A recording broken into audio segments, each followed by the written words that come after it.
What's going on, guys? Got some heavy deadlift training for you. This was a really great training week for me. I had set some PRs earlier on some heavy bench training and set some more PRs this day. So it was a great week for me. With submaximal training, it's really hard not to just go into the gym every day and put, as much weight as you can on there. And as much weight as you can lift and, just keep hammering it out. But, mentally, these days are really great because they, build confidence in what you're doing. They show you that, the program is working. When going through warm-ups here, you see with 225 and now 275. I actually warm up a bit differently on heavy days. I don't do your typical, 8 to 12 reps and just keep, piling more weight on the bar. I really will only do maybe 3 when I get to heavier weight, but 2 to 3 sets with 3 to 5 reps, and I'm really just focusing on staying in a good starting position, the movement pattern, and really getting activation all the way around.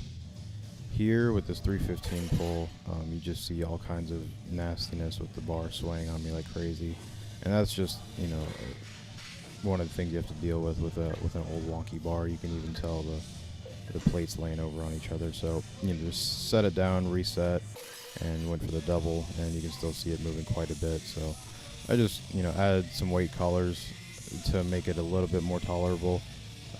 It doesn't do all that much, but every little bit helps when you're dealing with something like that. So this was a 325 for a double. This was the first training PR. Later in the training session, whenever I was actually working down, I hit 315 for a triple, which I put up on Instagram if you guys want to see that. But this was the first PR of the day, and this surprisingly felt really easy, even though my second pull, my head came up and it didn't look the best.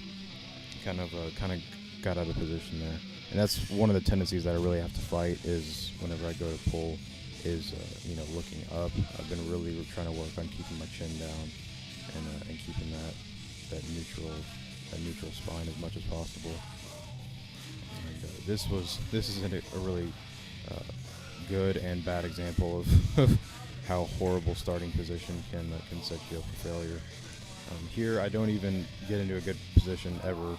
I go to pull, and I'm just all kinds of rounded over in my lower back. As soon as I get to the bottom, my head comes up, and you see just terrible rounding in my lower back, and I can feel it.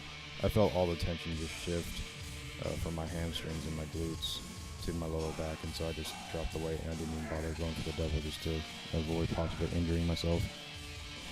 So that's just one of those things, just really having to work on form and technique and not allowing that kind of stuff to happen. If you're pulling heavy and you're feeling a lot of tension or really ever pain in your lower back, then you really need to, take a look at the camera, or if you're not recording your training session, set up a camera and see that you're not having some sort of gross form issues.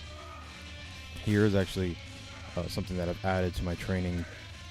I'm actually doing a second squat workout now per week, and that's just to help work up some weaknesses and some catching up basically that I have to do with the squat and building up some areas that I've basically neglected most of my life, but just trying to get it up to par.